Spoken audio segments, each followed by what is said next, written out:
Obrigado. Antes de mais nada, bom dia a todos vocês. Uma imensa satisfação estar aqui em Fortaleza, neste evento. Gostaria de agradecer, primeiramente, ao Hostal Nosso Lar pelo convite, agradecer ao Alex, à dona Luzia, que representa a direção desse serviço, e parabenizá-los pela iniciativa de trazer uma jornada científica para dentro do hospital.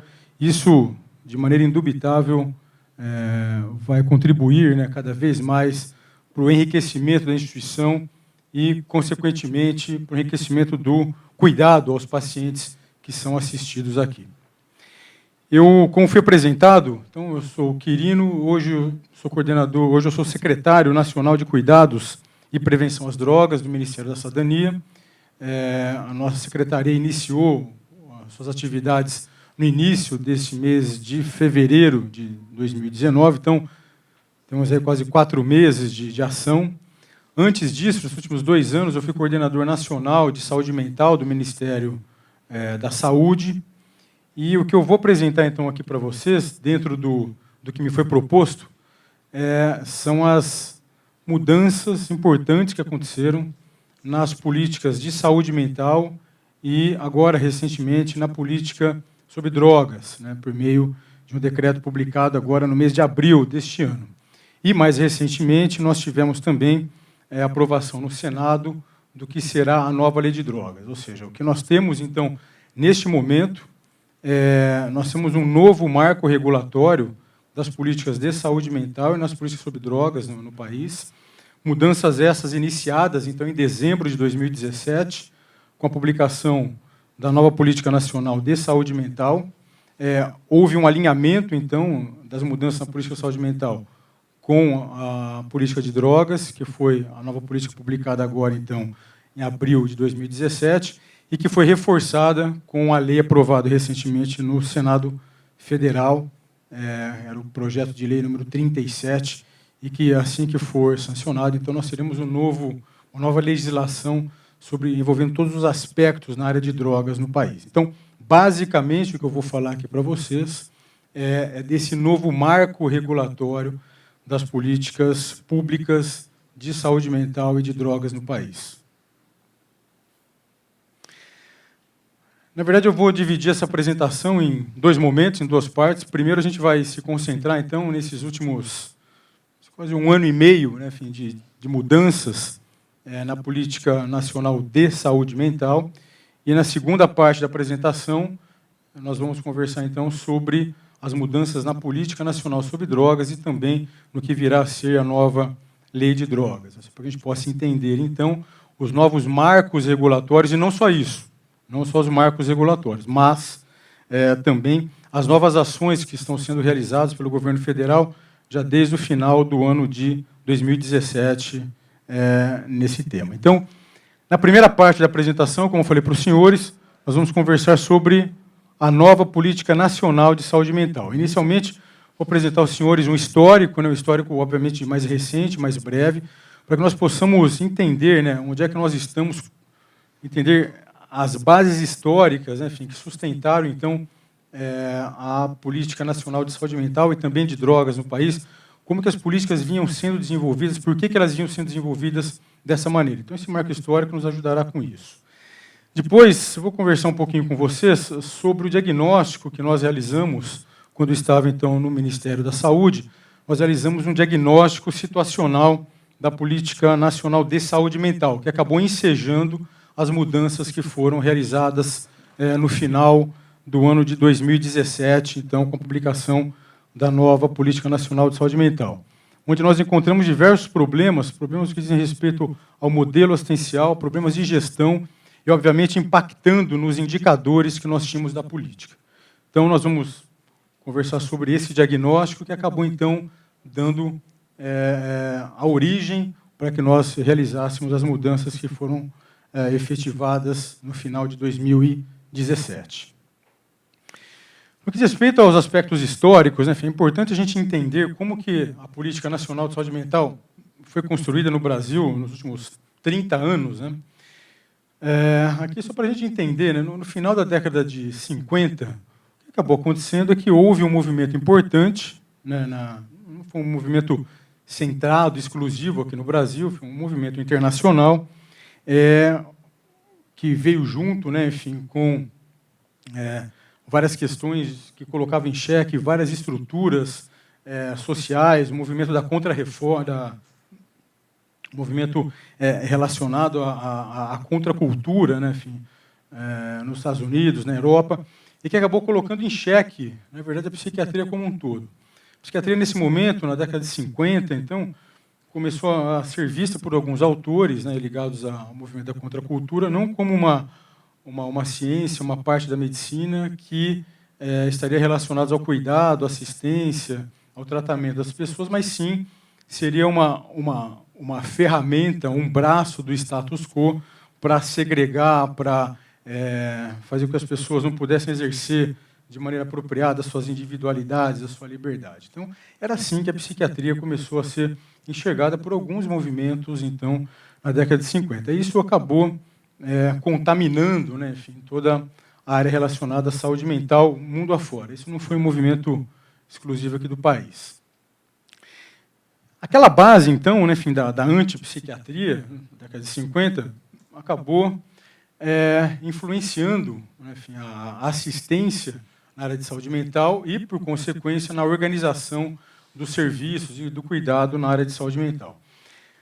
Essas duas pessoas são dois grandes expoentes nessa área, né? Michel Foucault é um filósofo francês que ele colocava em xeque, né, enfim, não só a psiquiatria, mas o cuidado na área de psiquiatria, também com a ideia de que não existia cuidado nenhum, que simplesmente a psiquiatria, psiquiatras e suas instituições, como hospitais psiquiátricos, por exemplo, eram meramente locais de segregação social, né?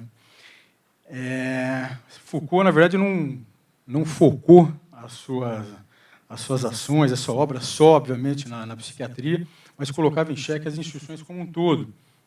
Universidades, escolas, prisões, todas as instituições, então, eram colocadas em xeque por esse autor, que acabou influenciando bastante a saúde mental no Brasil. Foucault esteve no Brasil durante bastante tempo, ele foi professor da Universidade de São Paulo, da USP, né? Então acabou influenciando a formação de gerações de filósofos e de outros profissionais da área de saúde mental.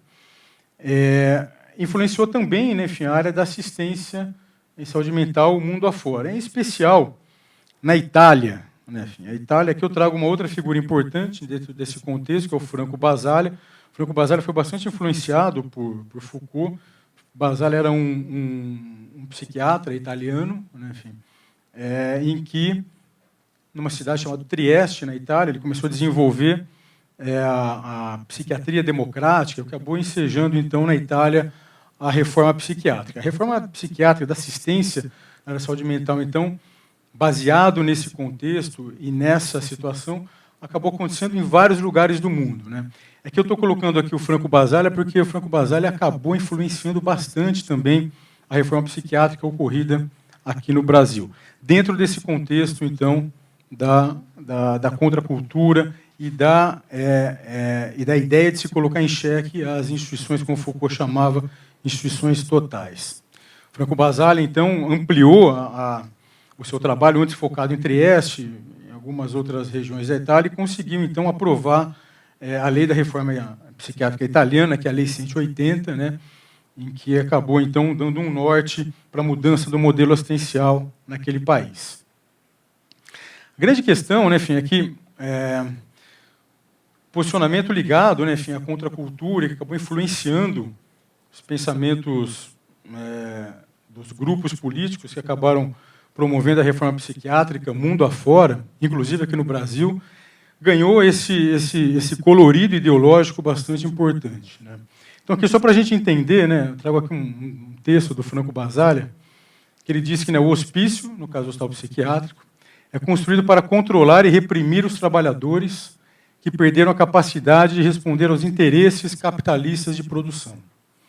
Basicamente, a gente tem um distanciamento, né, e esse distanciamento vai se tornando cada vez maior das questões técnicas e vai se arraigando um posicionamento ideológico, político importante na construção da reforma psiquiátrica, em vários países, e isso, inclusive, no Brasil.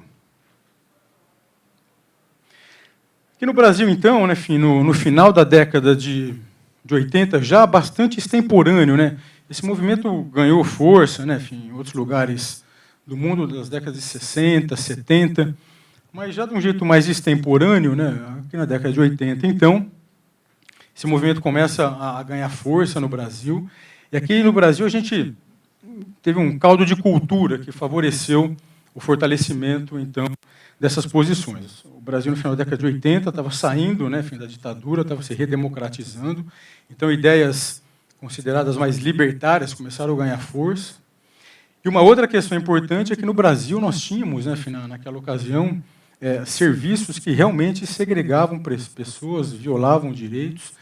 E isso acabou, então, favorecendo que houvesse um fortalecimento e um meio de cultura, né, para que essas posições acabassem, então, tendo guarida e que se fortalecesse. Então, no Brasil, no final da década de 80, então, se estabelece um movimento que teve uma importância histórica grande, que é o movimento da luta antimanicomial, que coloca em xeque, então, né, grandes estruturas manicomiais, violadoras de direitos, que nós tínhamos muitas dessas aqui no Brasil. Só que, na verdade, o que acaba acontecendo é que o movimento da luta antimanicomial acaba endurecendo as suas posições, se radicalizando e colocando em xeque, na verdade, baseado, né, nas ideias de Foucault, de Basaglia, não só grandes instituições manicomiais, como no primeiro momento se tinha a ideia, mas, na verdade, começa a se colocar em xeque qualquer instituição de caráter hospitalar. E, por conta disso, então, todos os hospitais psiquiátricos, de maneira indistinta, começam a ser alvo do movimento da luta antimanicomial para desmantelá-lo, para fechá-lo, com uma ideia de que qualquer hospital psiquiátrico, em qualquer circunstância, seria necessariamente violadora de direito, segregaria pessoas e não trataria ninguém, mas imporia às pessoas situações de violência. Essa posição, né, ideológica forte acaba, então, marcando o movimento da luta antimanicomial no Brasil, desde aí o final da década de 80. E aqui no Brasil tem uma situação, né, em que esse movimento ganha mais força quando seus líderes, quando as principais lideranças alcançam postos de poder no Ministério da Saúde. E, por conta disso, então, no Ministério da Saúde, começam, então, a implementar uma política baseada nas ideias da luta antimanicomial. O movimento da luta antimanicomial começa a ampliar, então, a sua agenda, que antes era focada, então, no fechamento indiscriminado de hospitais psiquiátricos, mas começa a ampliar a sua agenda, e também com a posição ideológica forte, marcada, em especial voltada contra a psiquiatria. Então, por exemplo, se começa a colocar em xeque os ambulatórios, porque ambulatório de saúde mental funcionaria, então, de acordo com o entendimento da luta antimanicomial, como lugares não de cuidado, mas simplesmente de medicalização das pessoas, que teria o foco, então, os ambulatórios, um pretenso modelo biomédico de assistência, e, por conta disso, então, os ambulatórios começaram também a ser fechados de maneira sistemática no Brasil. Então, os hospitais psiquiátricos sofreram muito com isso, e também os ambulatórios de saúde mental. Tanto é que os ambulatórios de saúde mental, hoje nós temos pouquíssimos desses serviços, e por conta dessa questão específica, né, que, então, o movimento da luta antimanicomial traz o ranço, né, enfim, do seu início, que era focado, né, enfim, no movimento antipsiquiátrico. E, obviamente, que isso começa a causar problemas importantes na assistência às pessoas que apresentam transtorno mental. Dentro desse contexto, né, enfim, de que os hospitais deveriam ser proscritos, todo tratamento deveria ser necessariamente em liberdade, que não haveria possibilidade de nenhum tipo de tratamento, enfim, em um regime que o paciente ficaria numa situação protegida. Na área de álcool e drogas também, a possibilidade de internação, de acolhimento em instituições, começa também a ser colocada em xeque, com a ideia de que, necessariamente, todo e qualquer tratamento precisa ser feito em liberdade, na comunidade. Então, bom, então a gente não pode internar ninguém, a gente não pode acolher ninguém em nenhuma instituição, então o que a gente vai fazer? Vai ter que tratar necessariamente as pessoas numa abordagem de base comunitária. Então, estratégias que proporiam a abstinência do indivíduo, na verdade, começam a ser colocadas de lado e entram, então, as estratégias de redução de danos. Essa estratégia, né, enfim, essa agenda se amplia, né, e, na verdade, então, bom, então, já que as pessoas vão ser, não podem ser abordadas, não podem ser tratadas numa situação, numa estratégia de promoção de abstinência, sempre necessariamente num tratamento de base comunitária. Então, essa agenda na área de álcool e drogas começa a se ampliar e também, né, enfim, a luta antimanicomial começa a ganhar um posicionamento antiproibicionista, favorável à legalização das drogas no país. Então, aqui a gente tem, por exemplo, né, que dia 18 de maio, que é o dia da luta antimanicomial, então a gente tem aqui, né, enfim, os passarinhos saindo da gaiola, isso daqui é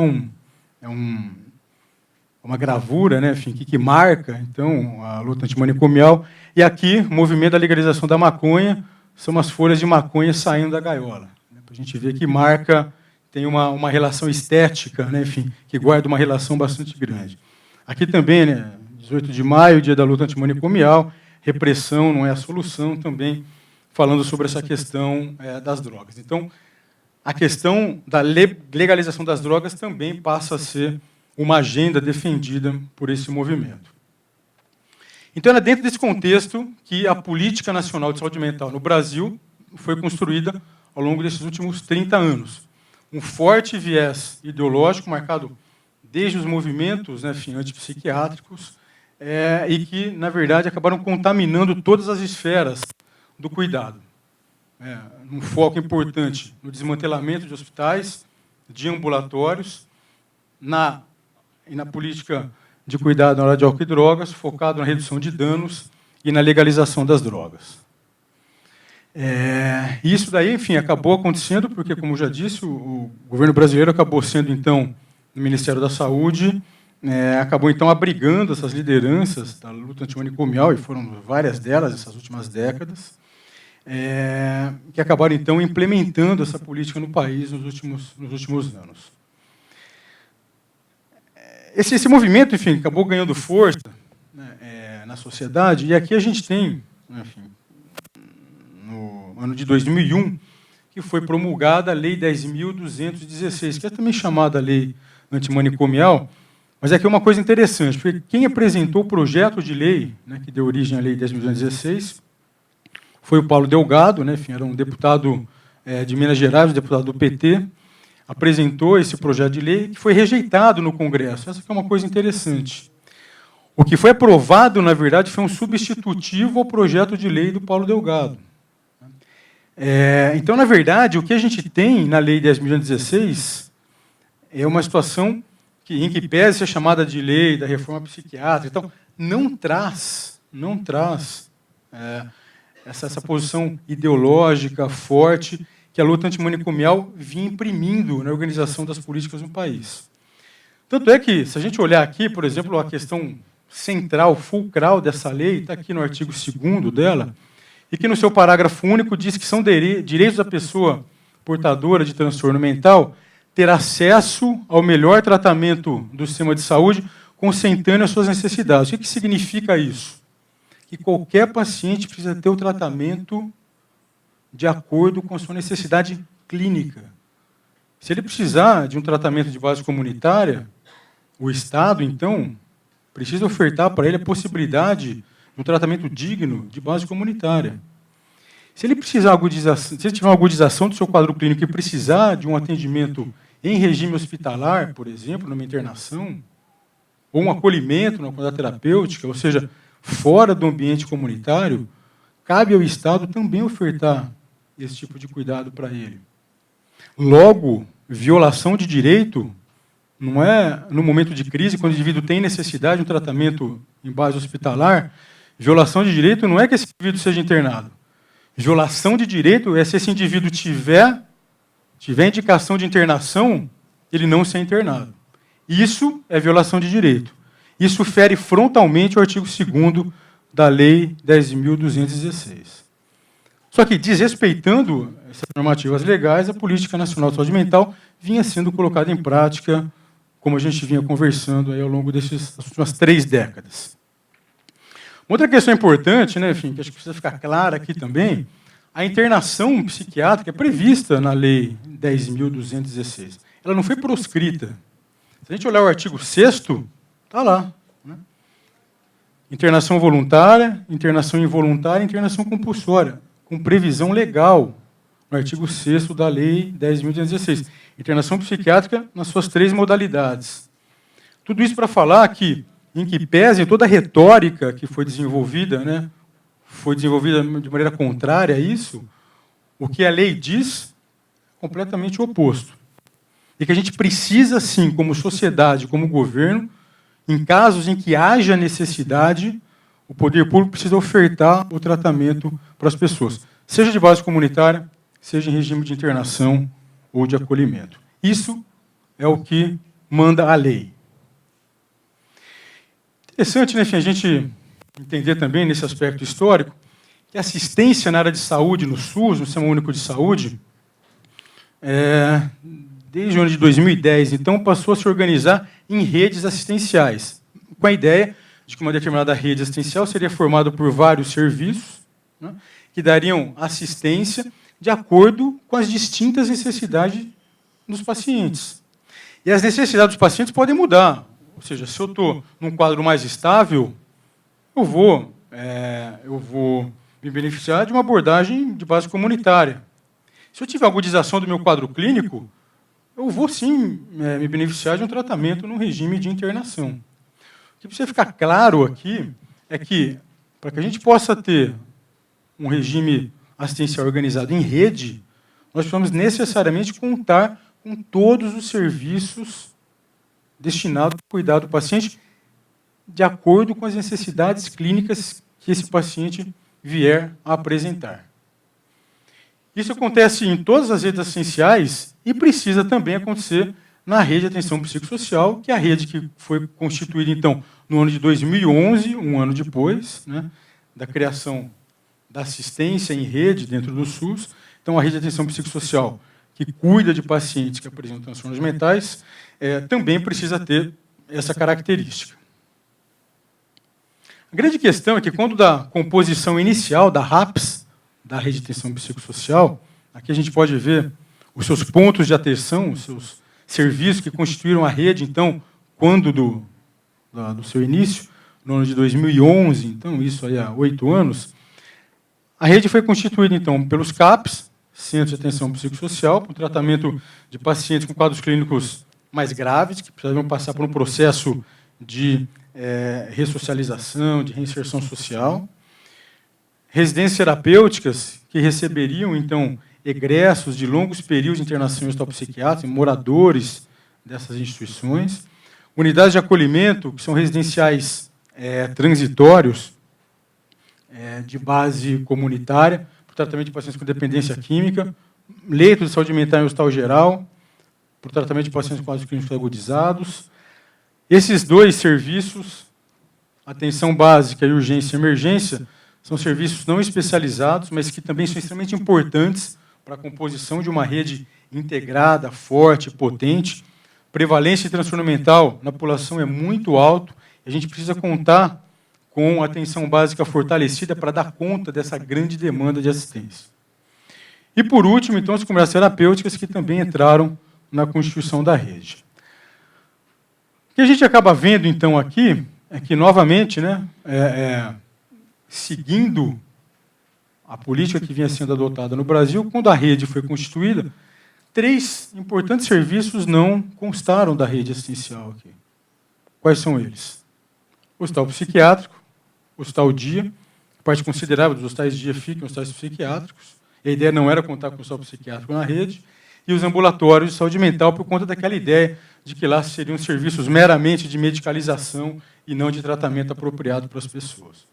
Que é uma visão totalmente equivocada, né? Enfim, por conta disso, por exemplo, outras abordagens, que não abordagem médica, dentro do ambulatório, começaram a ficar com problemas para serem ofertados para a população. Por exemplo, psicoterapia.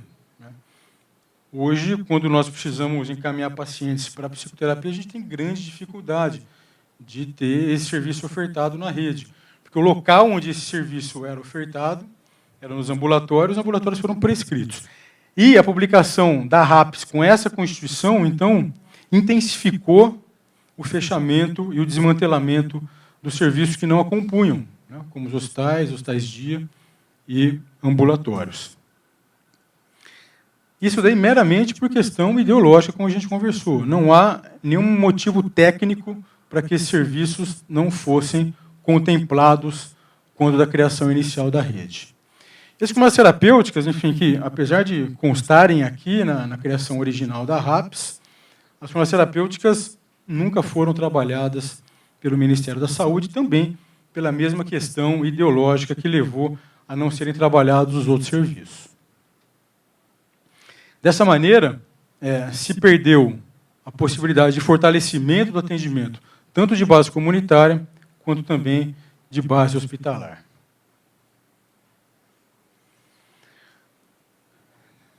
Feito, então, esse introito, né, essa introdução,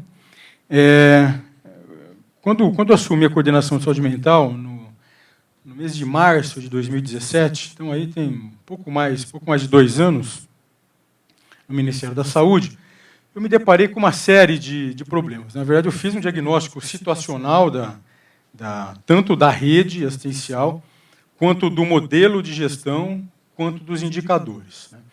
Nós tivemos uma série de irregularidades, inconsistências, tanto no modelo assistencial, quanto na gestão da rede, o que levaram a problemas importantes nos indicadores da política de saúde mental no país. Aqui eu vou tratar, enfim, só aproveitar esse caso específico, já que a gente está em Fortaleza. Logo que eu assumi a coordenação de saúde mental, eu comecei a me deparar com alguns serviços da rede que não existiam, apesar de serem financiados pelo Ministério da Saúde. Eu tive a oportunidade de ir para Salvador, na Bahia, e lá fui visitar um CAPS 3, lá em Salvador, e quando chego no CAPS 3, tive a situação inusitada de não encontrar aquele serviço. E o Ministério da Saúde financiava aquele serviço. Isso daí aconteceu o Brasil afora. Eu trouxe Fortaleza aqui, porque a gente está aqui em Fortaleza. Fortaleza, durante muitos anos, o Ministério da Saúde financiava 10 serviços que deveriam compor a rede, a RAPS aqui em Fortaleza, esses serviços não existiam. Eram 2 CAPs e 8 unidades de acolhimento. Isso aconteceu no Brasil afora. Muito dinheiro aportado como incentivo para a criação de serviços que não foram criados, dinheiros aportados para financiar várias ações que não foram financiadas, como, por exemplo, só o município do Rio de Janeiro recebeu 94 milhões de reais entre 2013 e 2015 para o tratamento de dependência de crack, e o tratamento não foi realizado. Enfim, então a gente tinha um cenário bastante ruim no que diz respeito à gestão da política. O que nos levou, então, a pactuar numa instância do SUS chamada Comissão Intergestores Tripartite, que reúne gestores do SUS federal, gestores municipais e estaduais. Nós pactuamos, então, que se esses recursos, então, não fossem devolvidos, se eles não fossem, na verdade, utilizados para a execução das ações da política de saúde mental, esses recursos deveriam ser devolvidos, retornados à União. Então, na verdade, o que acabou acontecendo foi que, em novembro do ano passado, talvez alguns de vocês devam ter acompanhado isso, nós acabamos publicando uma portaria solicitando a devolução de recursos. E aí houve um certo alvoroço, né, enfim, em várias instâncias da rede de atenção psicossocial, falando que a gente está tirando dinheiro da rede. Tirando dinheiro de ninguém. Na verdade, esse dinheiro estava sendo aportado e não utilizado de maneira apropriada, Brasil afora, inclusive aqui em Fortaleza. a gente teve também problemas importantes, né, enfim, nas ações, né, enfim, da política de saúde mental. Então, por exemplo, baixa taxa de ocupação de leitos de saúde mental no hospital geral, né? Isso daí levou mudanças depois, quando a gente implementou a nova política, porque, basicamente, as portarias do Ministério da Saúde, para os leitos de saúde mental no hospital geral, propunham que os leitos ficassem em enfermarias não especializadas em saúde mental, em psiquiatria, dentro do hospital geral. Só para deixar claro, eu e o Ministério da Saúde, né, enfim, eu, quando era coordenador, nós éramos favoráveis, obviamente, a leitos de saúde mental em hospital geral, desde que, obviamente, houvesse condições mínimas para que esses leitos funcionassem. E desde que, obviamente, que esses leitos funcionassem. Mas não era o que vinha acontecendo. Por quê? Porque, novamente, por uma questão que permeou o entendimento na área de saúde mental no Brasil nas últimas 3 décadas, aqui também para evitar a formação de possíveis mini-manicômios dentro dos hospitais gerais, deixaram de existir enfermarias de hospital geral. Isso daí começou a ser proscrito. O que se propunha, então, é que os pacientes com transtornos mentais, quadros clínicos agudizados, fossem tratados no hospital geral, mas não em enfermarias especializadas, mas sim em outras enfermarias, como de clínica médica, cirurgia, pediatria, e, por exemplo, sem a necessidade de um médico psiquiatra. No momento mais agudo do quadro clínico do paciente, você coloca o médico psiquiatra de lado. Mais ou menos, talvez, um paralelo, que se a gente tiver um paciente com quadro grave na UTI, precisando de um intensivista, você chama um psiquiatra.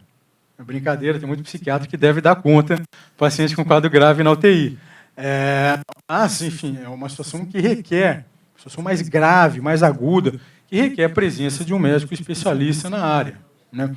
Diferente da atenção básica, que você pode, quadros mais simples, mais leves, ser abordados por médicos, por exemplo, generalistas, né? E que precisa acontecer isso. A gente possa dar conta da grande demanda de pacientes com transtornos mentais que precisam de assistência de base comunitária. Então, a gente vinha fazendo assistência de maneira inapropriada nos hospitais gerais. Aqui também a gente tinha problemas importantes, enfim, a equipe dos CAPs funcionando sem equipe mínima, o matriciamento para atenção básica não acontecendo. Isso era grave, porque, como o ambulatório foi tirado da rede, a gente ficou só com atenção básica, quadros mais leves, CAPs, quadros mais graves. Logo, como esse atendimento intermediário, né, que deveria ter sido feito nesses últimos anos todos por ambulatórios, como isso não aconteceu, então a atenção básica deveria, em tese, ganhar muita potência para o seu atendimento. Deveria ser muito resolutiva no seu atendimento. E, para isso, deveria receber o matriciamento dos CAPs, por exemplo. Só que o matriciamento dos CAPs era muito baixo.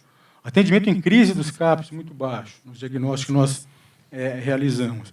Então, a gente tinha um problema grande de desassistência no Brasil de base comunitária. Os CAPs são importantes? Claro que sim.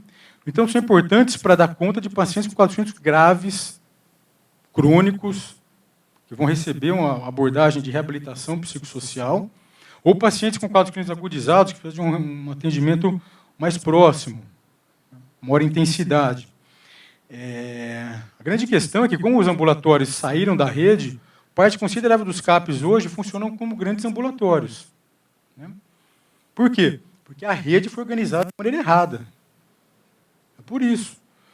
Isso daí me lembra uma situação, ou seja, aí o CAPs tem que fazer matriciamento, ser ambulatório, fazer reabilitação psicossocial, organizar a rede, fazer acolhimento, né?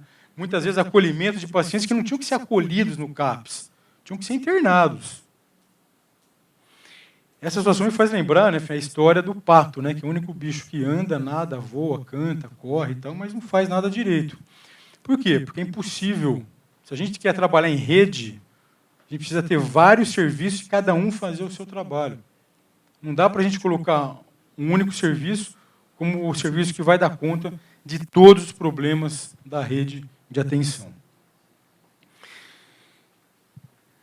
Quando a gente falou dos hospitais gerais, por exemplo, né, enfim, em que pese a taxa de ocupação ser menor que 15%, por conta daqueles problemas todos técnicos que a gente conversou, o Ministério da Saúde pagava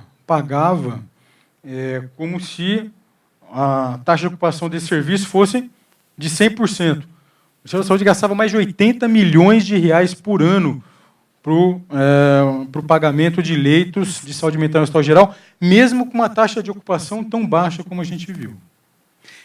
A gente pactou uma outra situação, né? E que a gente acabou não falando aqui, mas que uma parte considerável desses serviços também não apontavam produção, né, para o Ministério da Saúde. E como a gente viu que uma quantidade de serviços não existia, muitos desses serviços que não indicavam produção, provavelmente não existiam também. Então, o que a gente pactuou também na CIT, na Comissão Intergestora Tripartite? Que serviços que não funcionassem de maneira apropriada, como os leitos de saúde mental no Hospital Geral, e aqueles serviços que não demonstravam atendimento, demonstravam que não estavam funcionando, o Ministério da Saúde iria suspender o recurso. Essa pactuação aconteceu em janeiro de 2018. Todos os gestores foram avisados durante um ano inteiro, e só em novembro do ano passado a gente suspendeu os recursos. E aí também houve um outro grande frenesi na rede, né, falando, pô, o Ministério da Saúde agora está tirando recurso da rede. A rede não estava funcionando. A gente precisa aportar recurso, é óbvio, a gente precisa aportar recurso para os serviços que efetivamente estão prestando assistência às pessoas.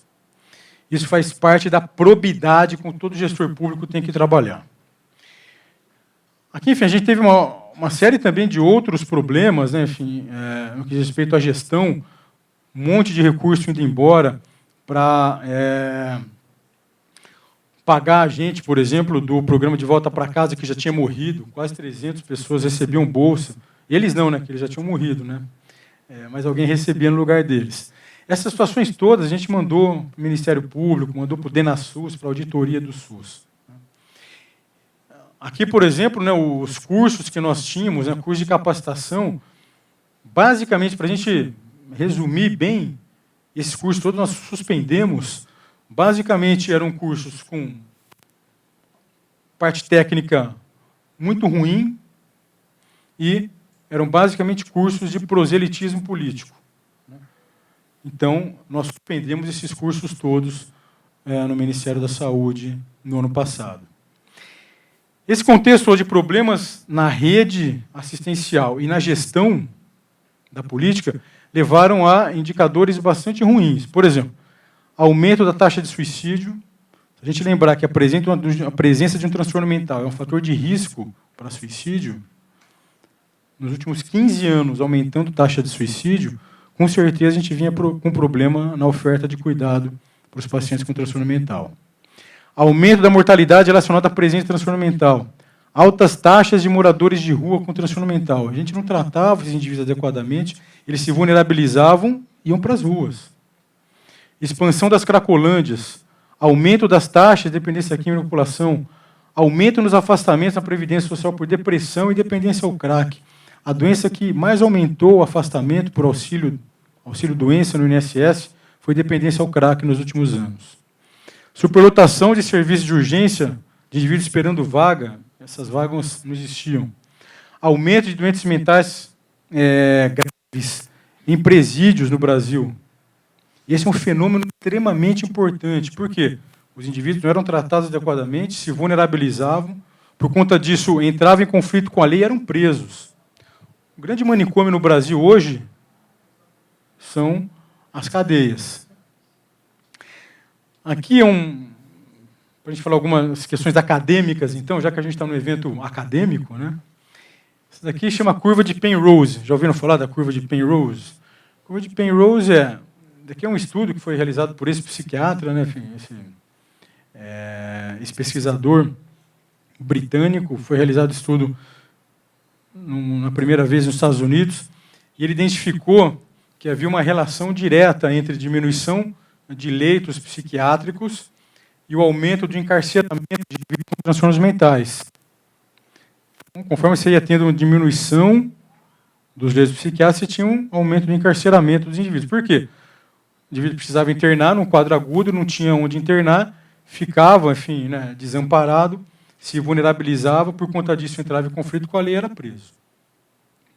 Essa situação aconteceu no Brasil. Esse estudo é um estudo importante, realizado em parceria entre a Universidade Federal de São Paulo e a Universidade Federal do Rio Grande do Sul, publicado nessa revista aqui, na PLOS One, mostrando, né, altas prevalências de indivíduos com transtornos mentais graves nas prisões no país. Esse contexto todo, né, hei de confessar que causou um certo alvoroço, um certo rebuliço lá em 2017, porque, diante desse diagnóstico todo, nós levamos essa situação para a Comissão Intergestores Tripartite, né? E, obviamente, que esse era um modelo hegemônico, era quase que uma verdade absoluta esse modelo assistencial, que vinha sendo implementado no Brasil aí nos últimos quase 30 anos, e que se intensificou depois da criação da RAPS, né, enfim, em 2011. Então, nós levamos isso para a Comissão Intergestores Tripartite para discutir essas questões, com grande repercussão na mídia, enfim. Na ocasião, nós levamos essa situação em agosto, né, enfim, de 2017, para a Comissão Intergestores Tripartite do SUS. Diante disso, então, foi formado um grupo de trabalho em agosto. Isso daqui foi apresentado no Conselho Nacional de Saúde, em setembro. Então, só para falar que as instâncias de controle do SUS, enfim, vinham acompanhando esse processo, que foi apresentado também por mim no Conselho Nacional de Saúde, foi apresentado na CISM, né, que é a Comissão Intersetorial de Saúde Mental, como se fosse uma câmara técnica do Conselho Nacional de Saúde. Isso daí acabou levando, então, à publicação do que veio a ser, então, a nova Política Nacional de Saúde Mental, no mês de dezembro de 2017, por meio de uma resolução da CIT, da Comissão Intergestores Tripartite, resolução número 32, publicada em 14 de dezembro de 2017. E depois teve a portaria 3588, também de 2017, que deu sequência, então, à resolução da CIT. Primeira coisa, então, para que nós pudéssemos compor uma rede assistencial mais diversificada e potente, outros serviços foram incluídos, então, hospital psiquiátrico, hospital dia e ambulatório. Entretanto, nenhum dos outros serviços que já compunham a rede foi retirado. Com a ideia, na verdade, que nós pudéssemos ter, sim, uma rede assistencial potente. A RAPS, então, precisa ser equilibrada, diversificada, fortalecida, passar por um processo contínuo de expansão para dar conta, efetivamente, do cuidado das pessoas que apresentam transtorno mental. Esse daqui é um diapositivo que eu trago, esse daqui é o último dado que eu tenho, quando eu estava no Ministério da Saúde, já consolidado, de 2017, que nós continuamos com a expansão da rede, dos outros serviços que já compunham a rede. Só para não falar que, agora só tem dinheiro para o hospital, só tem dinheiro para uma terapêutica. Não, a gente continua expandindo os outros serviços que compõem a RAPS. Né? Mas também agora dando a importância devida para os outros serviços. Só para a gente ter uma ideia, né, enfim, as residências terapêuticas que abrigavam, né, enfim, que abrigam pacientes egressos de hospitais psiquiátricos, né, moradores de hospitais psiquiátricos. Nos últimos 2 anos, nós criamos quase 40% de todos os serviços residenciais terapêuticos no Brasil, mostrando a nossa preocupação, sim, com o processo de desinstitucionalização. O hospital psiquiátrico não é lugar de ninguém morar. Ninguém tem que morar em hospital. O hospital é para a pessoa receber o tratamento do seu quadro clínico agudizado. Entretanto, não vale a ideia de que quando o indivíduo sai do hospital, aquele leito tem que fechar, ou que quando todo mundo sai como morador do hospital, não faz mais sentido manter o hospital. Porque esse hospital, na verdade, só recebia gente lá para morar. Não. O hospital psiquiátrico é igual a qualquer outro hospital, para receber pessoas com quadros agudizados. Quando elas melhoram, elas voltam para o tratamento de base comunitária. É simplesmente isso. Ninguém tem que morar no hospital, mas o hospital tem que existir para ofertar cuidado de qualidade para as pessoas quando elas precisam, respondendo à Lei 10.216. Serviços residenciais terapêuticos, eles ganham, então, uma nova duas novas funções. Antes eles recebiam apenas os egressos de longos períodos de internação no hospital psiquiátrico. A partir da nova Política Nacional de Saúde Mental, eles passam a poder receber também indivíduos com transtornos mentais graves, que estão em situação de rua, e também indivíduos com transtornos mentais graves que são presos, dada a alta prevalência dessas pessoas, tanto nas ruas, quanto no cárcere, quanto nas prisões. Aqui, enfim, não adianta só colocar ambulatório na RAPS, na rede, a gente, então, abriu a possibilidade de investimento, de custeio para ambulatório, custeando equipes multiprofissionais. E aqui, novamente, o ambulatório não é um lugar de atendimento médico, psiquiátrico. Isso é um grande engodo, um grande equívoco. Isso é uma posição retórica, ideológica.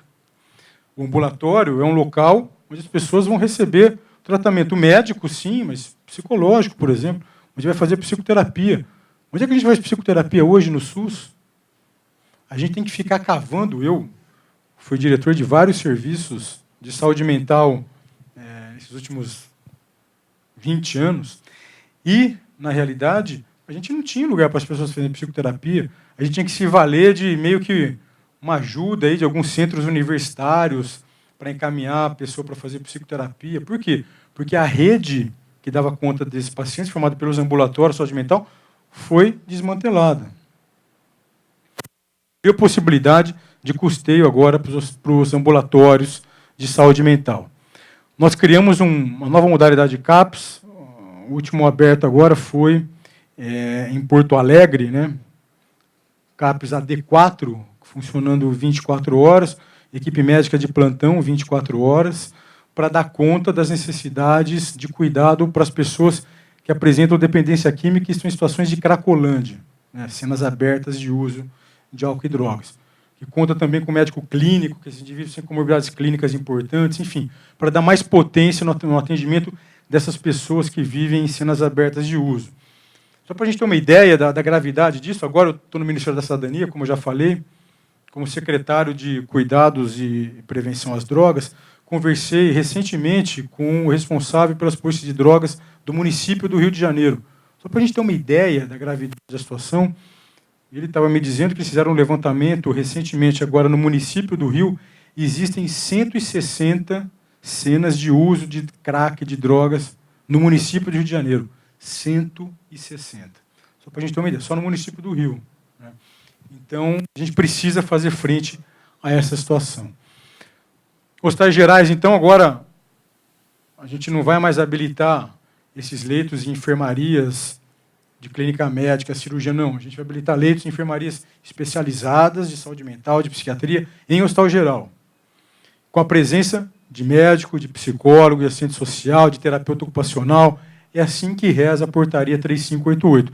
A gente vai dar potência para o tratamento de base hospitalar em hospital geral, mas de maneira apropriada e não como vinha sendo, de maneira simplesmente para inglês ver, totalmente inefetiva.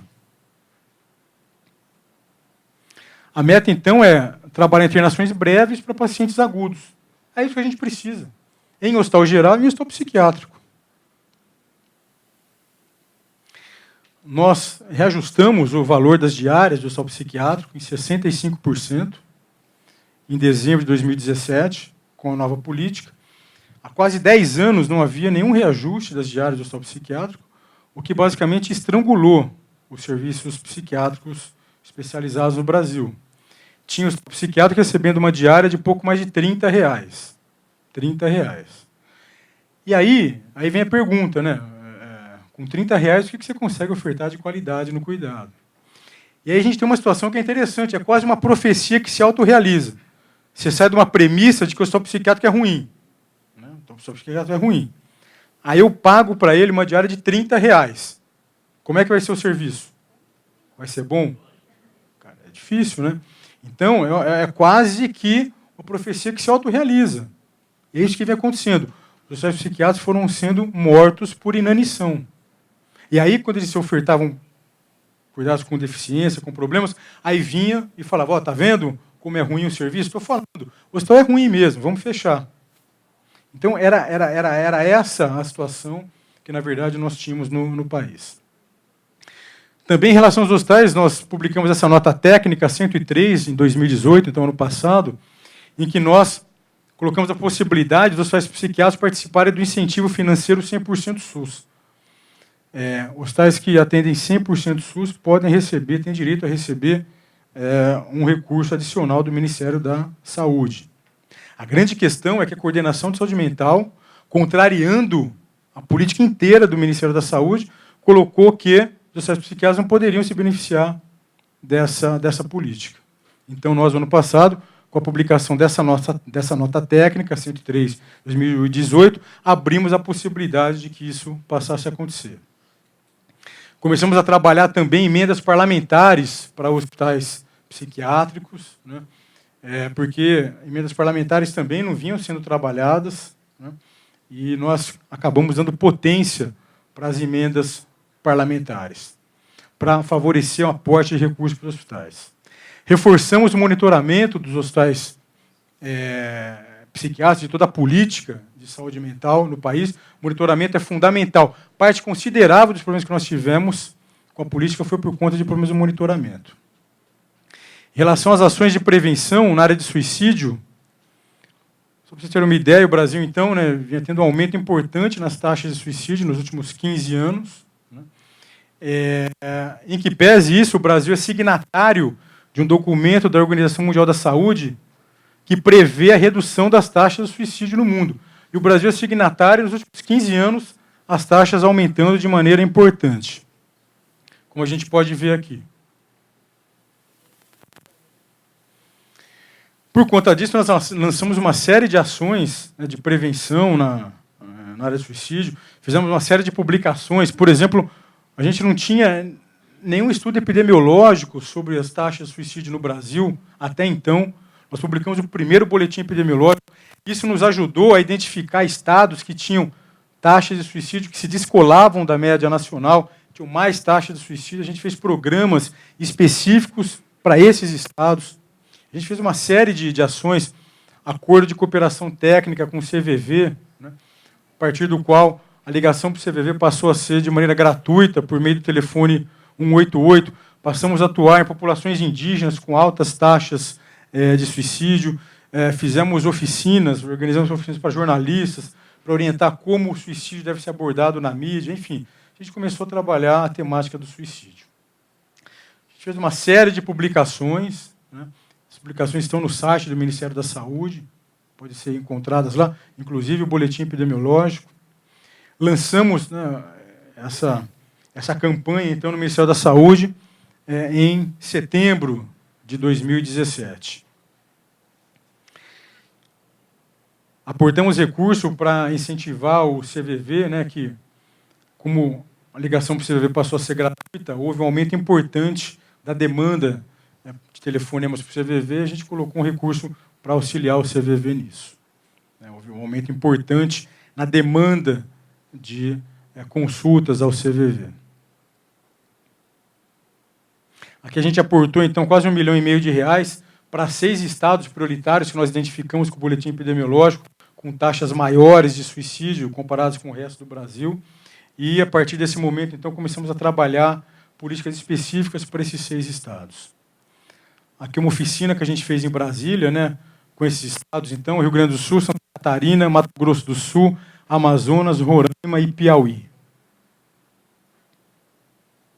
Aqui ações com populações indígenas, o suicídio, população indígena é um problema importante.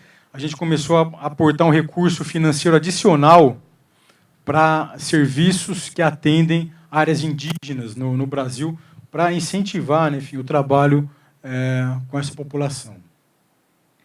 Agora, a grande questão, são importantes ações específicas voltadas para o suicídio, né, mas tem ações que precisam ser realizadas e ações focadas no cuidado.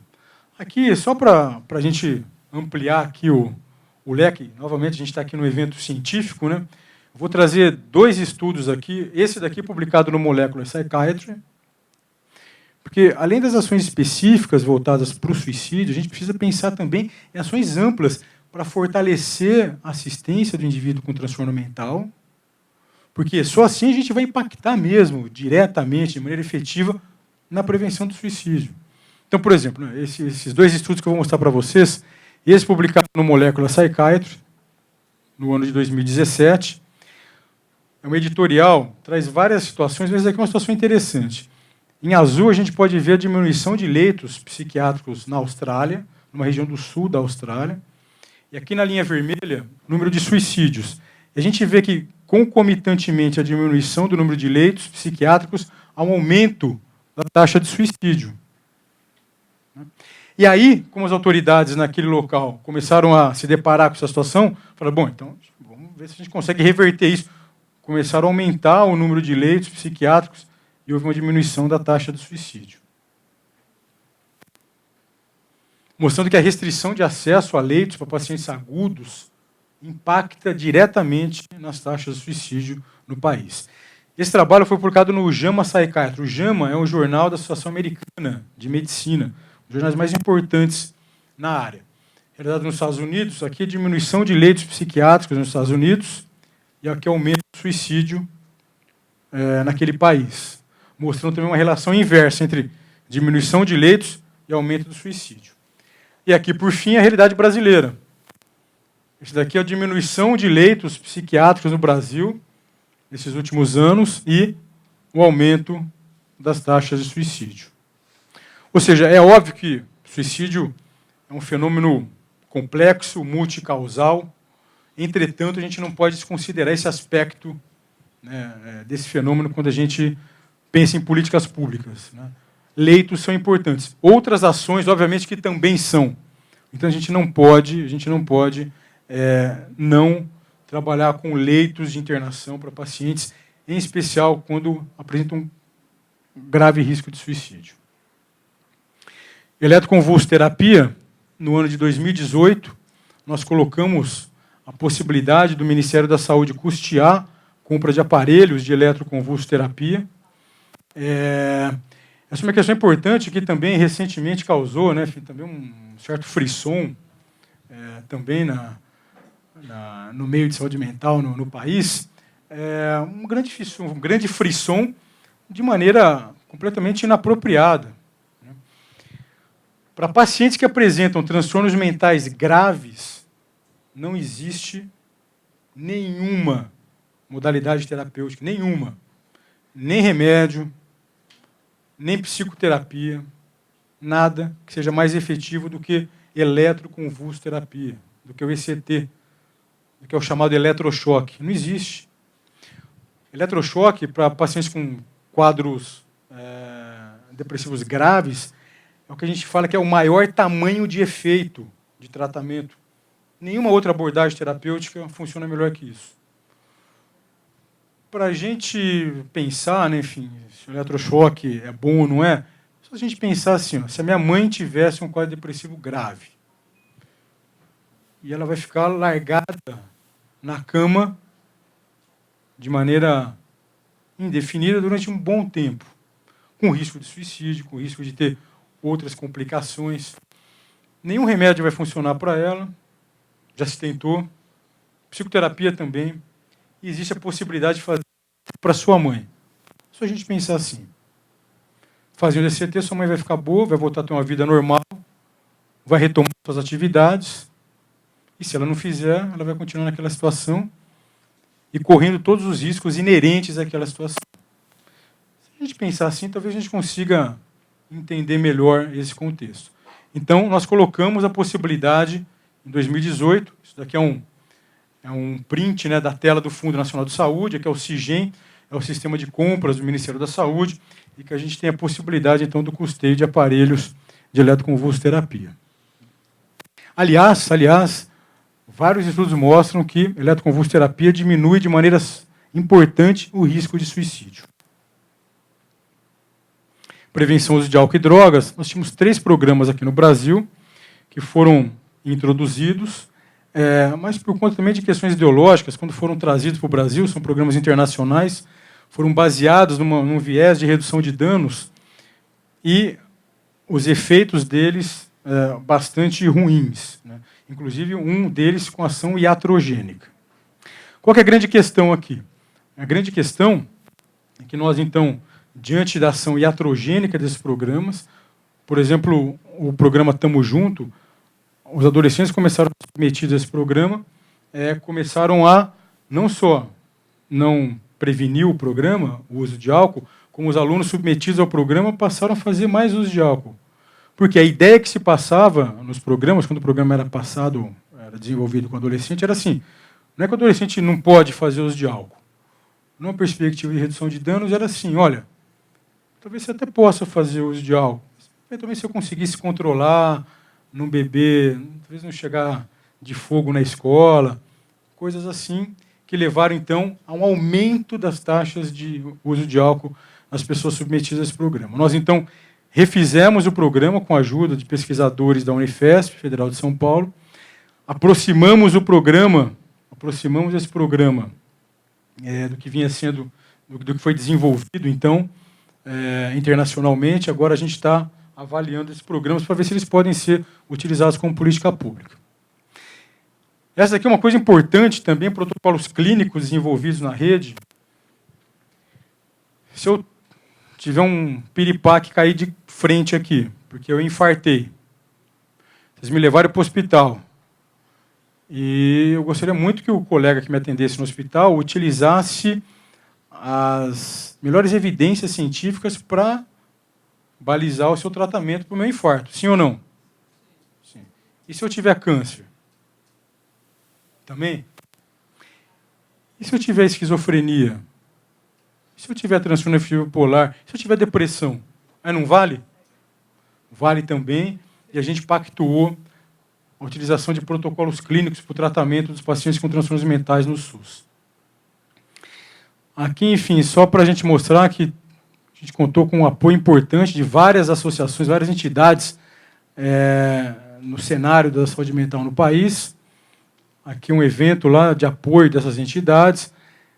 A nova Política Nacional de Saúde Mental foi pactuada no âmbito do SUS, na Comissão Intergestora e Tripartite. Então, não é a política do Ministério, não é a política do Temer, não é a política do Bolsonaro, é uma política do SUS, pactuada em dezembro de 2017. Aqui o lançamento, em dezembro de 2017. Aqui um momento importante, né, a criação de uma frente parlamentar para dar sustentação à nova Política Nacional de Saúde Mental. Aí agora, já me colocaram a placa de fim, mas eu vou apresentar em 5 minutos. Coloca a outra para a apresentação para mim, fazendo favor. Acho que demoro mais que isso. Aí então, no início desse governo, eu acabei saindo do Ministério da Saúde, fui convidado, então, para assumir a Secretaria Nacional de Cuidados e Prevenção às Drogas, criado no recém-criado Ministério da Cidadania.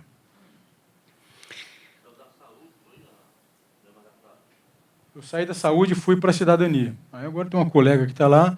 Também vale lembrar que essa política continua em execução no Ministério da Saúde. Essa é a atual Política Nacional de Saúde Mental. E agora eu fui, então, para o Ministério da Cidadania para trabalhar as ações da polícia sobre drogas no governo federal. Eu vou passar rapidamente, então, aqui o novo marco regulatório, bastante recente, da Política Nacional sobre Drogas. Nova Política Nacional sobre Drogas, a nova Lei de Drogas e algumas ações, então, da nossa recém-criada Secretaria.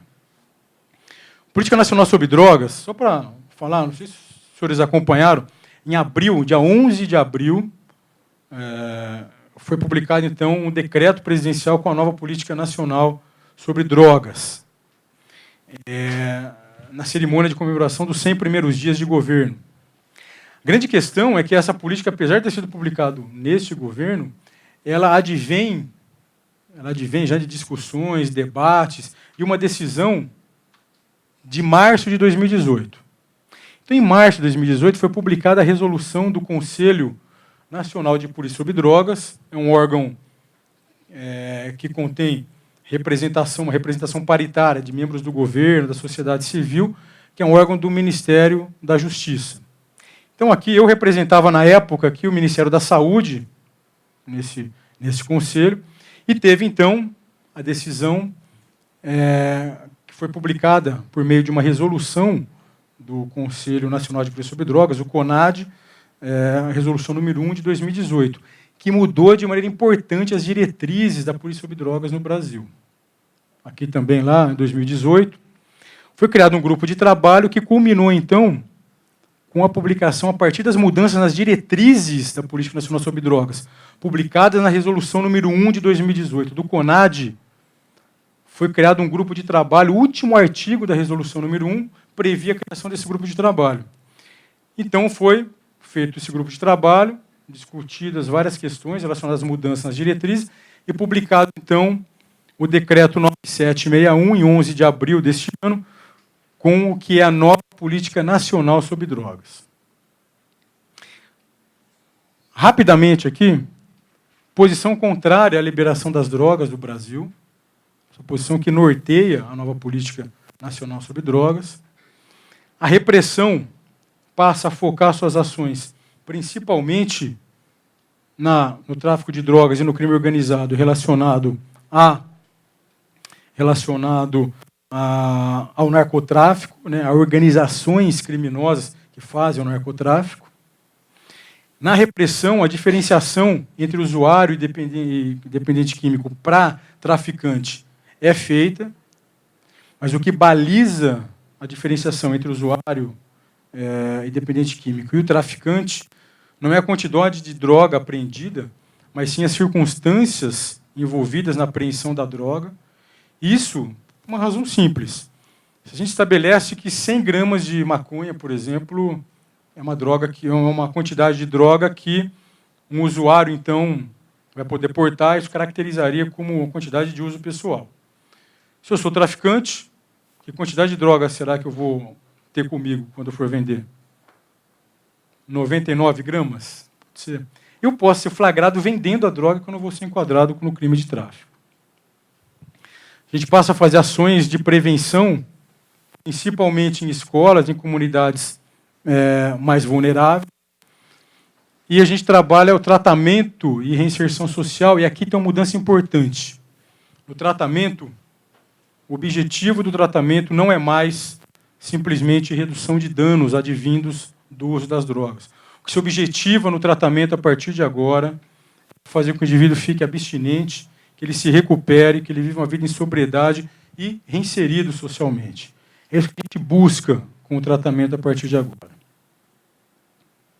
Aqui, só para a gente mostrar, né, enfim, que o tratamento, a reinserção social, vai se dar em várias instâncias da rede de cuidado. Isso daqui é um texto da 9761. Então, a gente não está privilegiando nenhum serviço em detrimento de outro. A única coisa que a gente está colocando é o que vai nortear o tratamento do indivíduo. Se ele estiver no hospital, na comunidade terapêutica ou no CAPS, é que os profissionais devem ajudar o indivíduo a alcançar a abstinência, a alcançar a sua sobriedade, a sua recuperação. É isso que a gente quer. A gente não vai se contentar. A gente sabe que é uma doença crônica, de difícil manejo. A gente não vai se contentar que o indivíduo deixe de usar 10 e passe a usar 8 pedras de crack. O que a gente quer, o que a gente busca é que ele deixe de usar droga, que ele volte a viver a sua vida plenamente.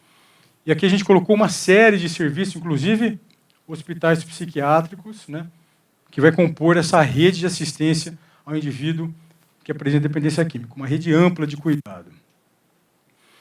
Na nova lei de drogas, então, o que a gente percebe é que existe, então, um alinhamento da Política Nacional de Saúde Mental, Política Nacional sobre Drogas, e agora com o que vai vir, então, a ser a nova lei de drogas. Teve um projeto que foi aprovado no Senado Federal, projeto de lei é PLC 37. Em relação às penas, aquilo que a gente falou, né, por exemplo, em relação ao tráfico, aumenta o tráfico de drogas quando cometido por organizações criminosas, aumenta, por exemplo, a pena mínima de 5 para 8 anos, tem um enrijecimento, um endurecimento da pena. A gente está dominado no Brasil hoje por organizações criminosas.